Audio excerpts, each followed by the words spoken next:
Elle n'épargne ni les foyers ni les géants industriels. La crise énergétique a un coût très lourd pour l'entreprise Nyrstar qui produit du zinc à la frontière entre la Belgique et les Pays-Bas. La société a réduit sa production de 50% à cause de la hausse des prix de l'électricité. 3 de ses fonderies en Europe sont concernées, dont celle de Buddeldorplein sur le territoire néerlandais. Produire du zinc consomme beaucoup d'électricité. Comme le prix de l'électricité a augmenté, cela signifie que la marge sur le zinc que l'on produit diminue. Parfois, cela coûte plus cher de produire du zinc que d'arrêter la production. Dans ces moments-là, on décide de ne pas produire de zinc, évidemment.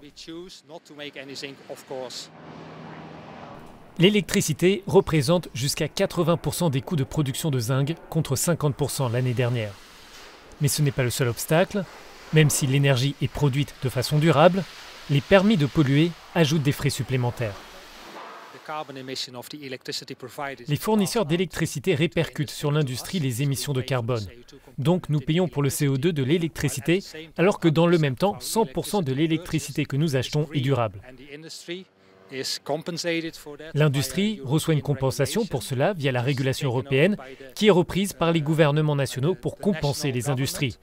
Mais tous les pays en Europe n'appliquent pas le dispositif et les Pays-Bas ne l'appliquent pas vraiment.